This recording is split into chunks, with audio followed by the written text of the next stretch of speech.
Olá pessoal, tudo bem? Hoje, dando sequência na disciplina de PPR, nós vamos fazer uma revisão, tá? Preparando vocês para a prova. Acredito que essa aula aqui, lógico, e acompanhando as demais, vocês vão estar preparados para fazer a prova. E fica aqui também mais um canal de dúvida. Quanto mais a gente falar no assunto, acredito que mais vocês absorverão a disciplina. Tá? E deixa aqui também aberto o canal, o meu e-mail particular, o próprio portal, o próprio AVA, para vocês tirarem as dúvidas. Tudo bem? Então vamos lá dar continuidade. Então vamos começar pelas famosas, as tão faladas aqui, classificações de Kennedy. Tá? Eu vou falar muito delas que eu quero que vocês entendam e fique automático para vocês. Primeiro nós temos a classificação, a classe 1 de Kennedy, tudo bem? Então vamos lá. Classe 1 de Kennedy, desdentado posterior bilateral. Tá? Então, lembrando que a gente faz a classificação de posterior para anterior. Se eu tivesse ali um pré-molar de um 15 e o 16, isso continuaria sendo desdentado bilateral posterior. Então, seria uma classe 1. Então, sempre que eu vou classificar, começo lá de trás para frente, ou seja, posterior para anterior. Tudo bem? Então, classe 1 de Kennedy, desdentado bilateral posterior. Isso podendo ser tanto superior quanto inferior, a classificação é a mesma. Nesse caso, nós temos um desdentado unilateral posterior. Então seria a classe, se enquadraria na classe 2 de Kennedy. Tudo bem? Poderia ser desdentado de um lado ou de outro, superior ou inferior. A classificação é a mesma. Tá? A gente classifica de acordo com os dentes, independente de arcada ou lado. Aqui, então, a gente pegou esse modelo, olhou, tem os dentes posteriores, os últimos elementos. E eu começo a olhar, fazer a varredura, vamos falar assim, de posterior para anterior. Opa, tem um espaço protético, e tem o dente anterior ao espaço protético e posterior ao espaço protético. Então, é um espaço intercalar que a gente fala. Tá? Então, ele seria uma classe 3 de Kennedy. E no caso de classe 4, eu tenho os dentes posteriores, então não é classe 1, não é classe 2. Poderia ser confundido com uma classe 3? Sim, poderia. Só que o meu espaço protético, ele envolve linha média, linha mediana, tá? Quando envolve a linha mediana, a gente tá frente a uma classe 4 de Kennedy, tá? Tudo bem? Espero que tenha entendido. Aí, até agora tá fácil demais. Aí chega as complicações, vamos dificultar um pouquinho. Lembra que eu falei que Applegate fez algumas. Na verdade, foi uma complementação da classificação de Kennedy. Tá? Ele escreveu algumas modificações dela, que na verdade é o que eu falei, ele complementa alguns detalhes da classificação de Kennedy. Então vamos lá. No caso aqui de classe 1 de Kennedy, todos são classe 1, tudo bem? Por quê? Desdentado bilateral posterior. Então, aí o que ele vai contar para completar a classificação de Kennedy? Ele vai contar os espaços protéticos. Então, o espaço posterior, no primeiro modelo aqui no quadro, no espaço, o desdentado posterior ele usou para classificar, tirando essa região que ele usou para classificar, eu tenho um espaço protético. Então, classe 1 de Kennedy, modificação 1. Ou tem gente que usa subclasse 1. No modelo ao lado aqui, na direita, eu dei classe 1 de Kennedy, porque é desdentado posterior bilateral. Eu tenho mais dois espaços protéticos, que seria a região anterior e a região aqui do 24 Tudo bem? Seriam 2 espaços protéticos. Aqui o modelo mais inferior é a mesma filosofia.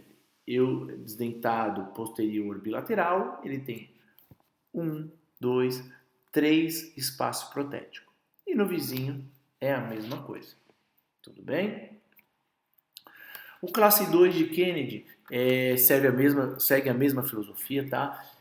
Cuidado que pode gerar confusão, por exemplo, nesse modelo dentro do quadro inferior esquerdo, tá? Muita gente pode confundir, cuidado, com a classe 3, só que ele é desdentado aqui do lado direito dele, do lado esquerdo, desculpa, tá?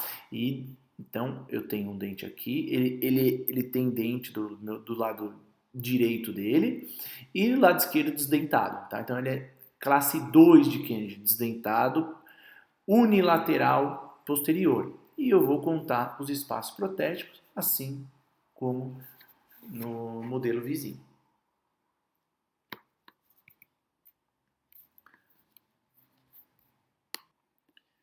Na classe 3 de Kennedy, eu tenho os dentes posteriores. Eu vou contar, eu tenho espaços intercalares, ou seja, entre os dentes. Então eu uso um dos espaços em qualquer um dos lados aqui para contar e o seguinte, eu conto uma modificação. Tá? Então no primeiro modelo do quadro aqui, na parte superior, eu tenho um lado eu uso para classificar como classe 3 de Kennedy. Tá? Então eu já sei que é uma classe 3 e vou contar o outro espaço protético como modificação 1.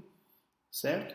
Assim é a mesma coisa do outro lado. Eu uso o espaço o espaço protético mais posterior para classificar e os demais também eu conto. Então esse segundo modelo aqui no canto superior direito do quadro, o lado esquerdo do paciente eu uso para classificar a classe 3 de Kennedy e vou contar os demais espaços protéticos. Então, no 22, um espaço, no 12, o espaço. Então, classe 3, modificação 2. Assim também como os demais modelos. E a classe 4 de Kennedy, eu tenho os dentes posteriores, eu tenho um espaço protético que envolve linha mediana, ou seja, eu não tenho os centrais, tá? Ele se caracteriza como uma classe 4 de Kennedy. Classe 4 é um caso um pouco mais favorável para a prótese estabilizar, porque eu tenho muita opção de colocar grampo. Então, é um caso que vai ficar mais estável, certo? Aí só toma cuidado na região estética, na região anterior. Tudo bem?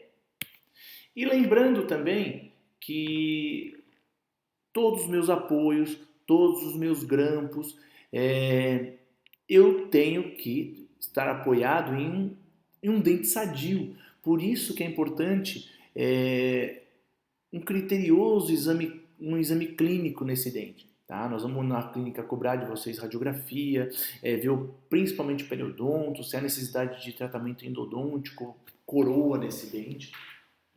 Tá? Porque esse dente, vocês têm que lembrar que ele vai receber a carga normal dele e a carga dos dentes vizinhos, dentes a serem substituídos. Tá? Então ele tem que estar periodontalmente saudável. Tudo bem? Com uma boa inserção óssea.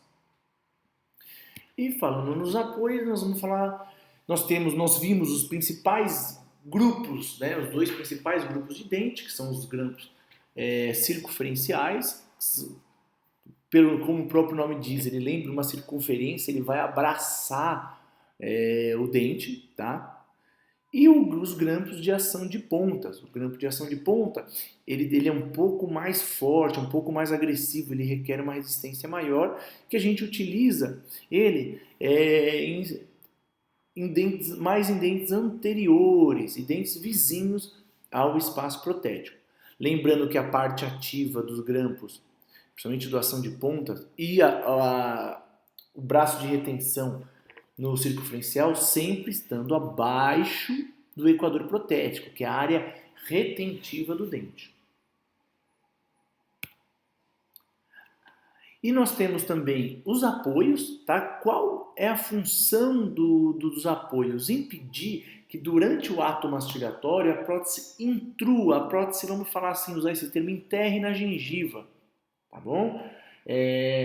Então a prótese vai se limitar aonde ela está graças ao apoio. Na mastigação, essa prótese, o apoio estando bem feito, bem confeccionado e sendo eficaz, vai impedir com que a prótese pressione a gengiva.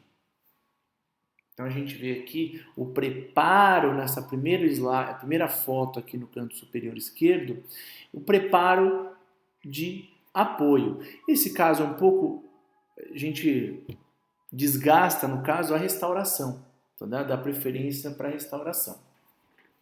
Então a gente faz eu falei aula passada, o comprimento desse apoio, ele vai medir 1/3 de toda a face proximal, no caso no terço médio aqui da face proximal do meu premolar e do molar.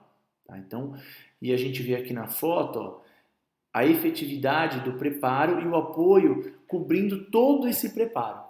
Tudo bem? Então, por que a gente faz apoio? Para evitar a interferência oclusal. E a armação da minha PPR ela tem que estar no nível da oclusão.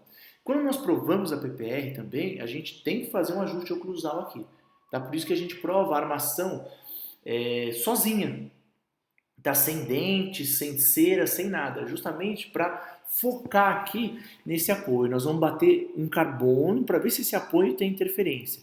Se na prova da armação ele tiver alguma interferência, nós vamos fazer algum desgaste para que ele fique livre de contato prematuro aqui na oclusão.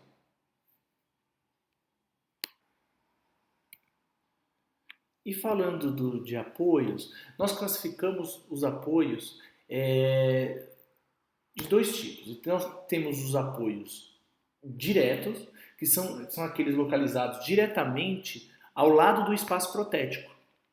Tá? E os apoios indiretos, que estão localizados à distância do espaço protético. Então, no primeiro slide aqui, primeira foto em pontos vermelhos, esses apoios, eles são apoios diretos, porque eles estão virados ao espaço protético. Tudo bem? Nos apoios indiretos, na foto ao lado, em azul, nós fazemos um apoio direto. Por quê? Qual a diferença? Quando nós nunca fazemos apoio virado para a extremidade livre. Então, no lado direito aqui, nos apoios indiretos, esse apoio nunca deveria ser na posterior, virado para a extremidade livre. Tudo bem? Senão, ele faria, a alavanca que essa prótese faria, essa báscula, ela jogaria uma força maior, incidiria uma força maior, no caso aqui dos segundos pré-molares, e poderia ter a perda desse dente prematuramente.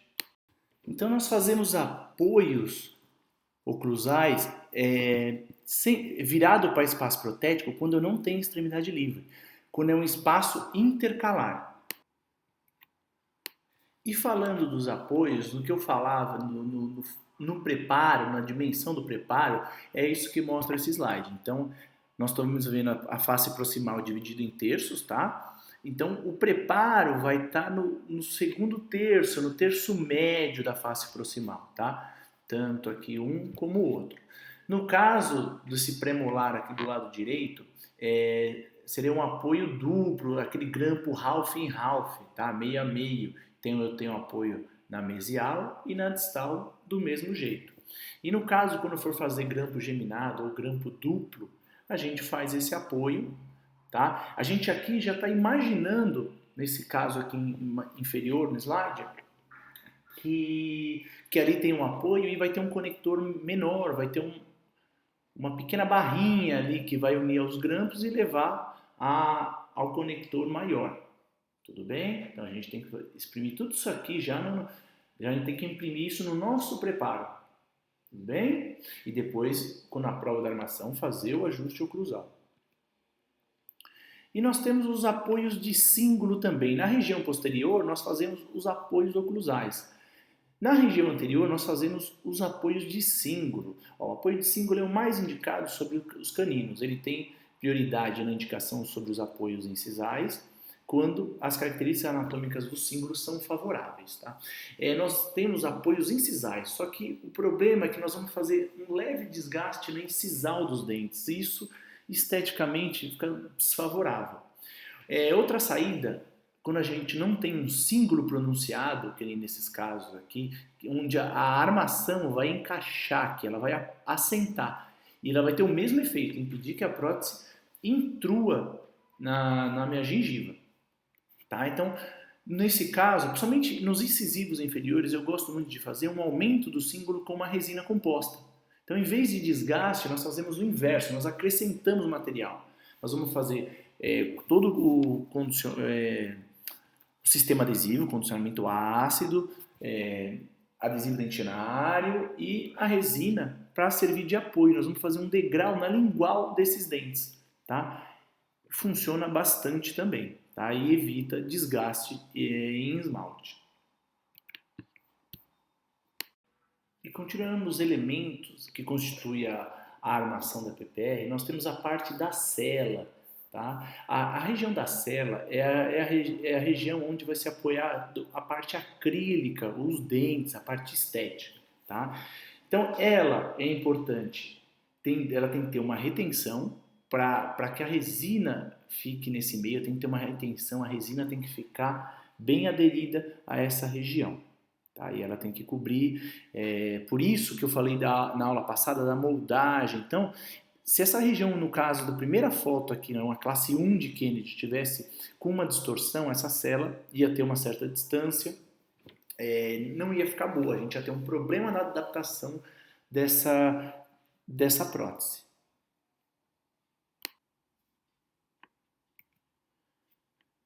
E falando das celas propriamente dita, então as celas são os elementos da PPR para preencher os espaços protéticos e suportar e unir os dentes artificiais entre si. Elas podem ter a função de transmitir as cargas mastigatórias sobre a fibra mucosa. Tá? Então, assim, a cela ela não pode estar cravada na gengiva, ela não pode estar encostada no modelo nem na gengiva. Ela tem que ter aqui em torno de meio centímetro de espaço. Por que esse meio centímetro? Esse meio centímetro é para a resina entrar, a cera tem que ficar dentro da resina. Tá? Então quem vai ter o contato com a gengiva é a parte acrílica. E ela tem que ter uma espessura também suficiente para aguentar, para ela não fraturar, apesar de nós estar falando de um metal de uma ligadura, tá? Que é cromo cobalto ou cobalto cromo. E agora os conectores ou barras, né? Vamos falar dos conectores maiores, são os elementos encarregados de conectar todos os elementos da prótese. Então, olha nesse modelo aqui, o conector maior ou a barra, ele vai unir todos os elementos, tá? É a mais espessa. Então, a gente vê aqui do lado esquerdo os apoios, o grampo circunferencial descende unindo ao conector maior, a barra. Tá? Lembra que eu falei que no inferior a gente tem uma peculiaridade. Essa barra não pode estar encostada na mucosa. Tá? Porque essa região nós temos mucosa, não temos gengiva queratinizada. Então ele tem que estar apoiado. Olha na foto do lado do modelo aqui no segundo desenho. Ele apoia no cíngulo e ele tem um espaço na mucosa, porque essa região ela é muito sensível, tá? Justamente por ser mucosa, não ser uma gengiva queratinizada. Então essa barra e essa região normalmente ela é retentiva, tá? Então essa barra, se a gente encostar, ela vai enterrar e vai machucar muito o paciente. Tá? Que é o caso aqui do inferior. Tem que ter, e a gente tem que respeitar um limite aqui também entre a barra e a cervical do dente. O que é isso? É o espaço funcional livre aqui. Tá? Então tem que ter uma distância dessa região. Também senão nós vamos ter uma compressão e nós vamos ter uma inflamação constante e muito desconforto. Então aqui é um modelo de conector maior inferior, tá? Indicado para dentados de todas as classes. tem esse chapeado lingual, a gente chama, é utilizado como estabilizador de dentes anteriores, com problemas periodontais. Nós, acho que segunda ou terceira aula nós comentamos sobre isso. A gente faz um chapeado, aumenta, a gente abraça todos os dentes quando esses dentes eles estão com um problema periodontal, tá bom? Que a gente sabe que vai perder esse dente daqui a um tempo, mas a gente tem que fazer o máximo de apoio. Por quê? Porque eles não estão com um suporte ósseo adequado. E diferente das barras ou conector maior e inferior, nos superiores ela tem que encostar na mucosa, tá? Por quê? A mucosa do palato é uma mucosa queratinizada, que ela aguenta o trauma, ela aguenta a barra. Então no superior é mais favorável porque além do apoio dos grampos para a retenção, nós vamos ter o apoio do palato. Isso ajuda muito na estabilização da prótese.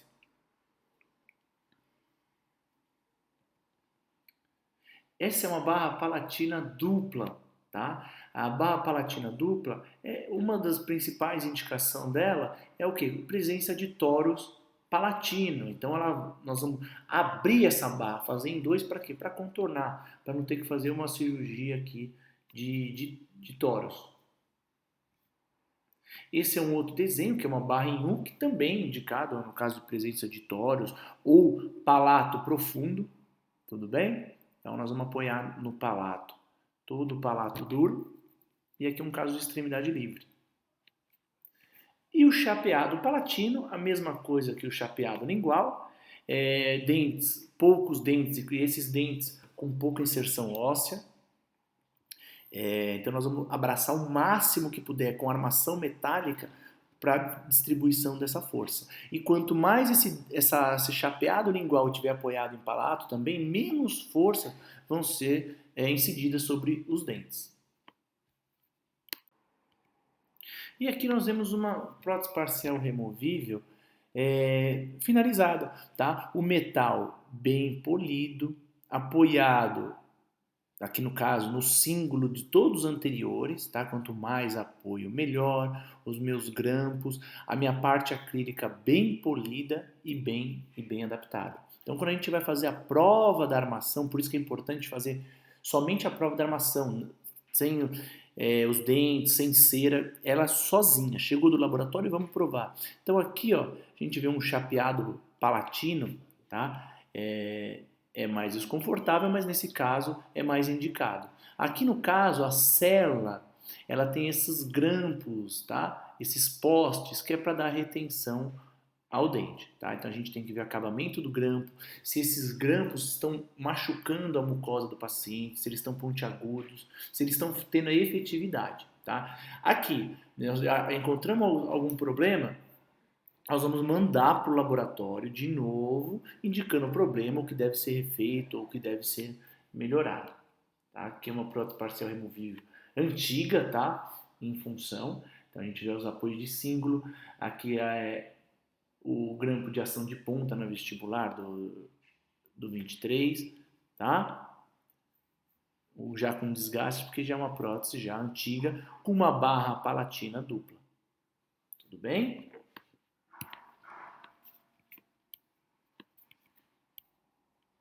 E recordando agora um pouquinho, falando da parte mais do delineador, da parte da inserção da prótese, nós temos o eixo de inserção da prótese, que nós vamos definir no delineador, isso será definido no delineador, e é a posição que a prótese vai entrar e vai sair da boca, tá? Tudo bem? É a posição que ela vai ter na entrada e saída da prótese. E outra coisa importante para a gente lembrar da aula é o referente ao equador protético, que é importantíssimo isso, que é a linha imaginária que divide a área retentiva da área expulsiva. É a área de maior convexidade dos dentes, a parte mais, vamos falar assim, usar esse termo, para fora do dente, tá? A parte mais larga do dente. Então, qual a importância de fazer de definir o equador protético? É saber aonde vai estar o meu grampo. O grampo que eu quero que cause a retenção tem que estar abaixo do equador protético. Tá? E o importante aqui, no que falou em PPR, nós vamos utilizar é o delineador, tá? Que permite o estudo, o desenho da prótese, promovendo retenção, estabilidade, suporte e estética adequada. É ele que vai definir isso para a gente. Então, por que a gente vai delinear o modelo? Porque a gente precisa determinar o eixo de inserção e remoção da prótese, traçar a linha do equador protético para verificar o posicionamento dos constituintes da PPR e analisar o contorno de tecido mole, muitas vezes. Por exemplo, se a gente necessita de uma cirurgia pré-protética, se a mucosa está muito retentiva, porque a gente vai saber que ali naquela região vai machucar o acrílico. Tá? Então nós vamos, no delineador, preparar tudo isso, após o delineador, fazer o preparo que a gente definiu no estudo do delineador para a gente continuar na confecção da PPR. Tudo bem, gente? Então eu falei de alguns pontos importantes de tudo que nós falamos até agora. Eu vou ver se eu posto essas aulas um pouquinho antes do prazo para darem tempo de vocês estudarem, perguntarem, mandarem no e-mail, tá? Ou pelo próprio AVA, tá bom? Bons estudos e tudo de bom para vocês. Muito obrigado.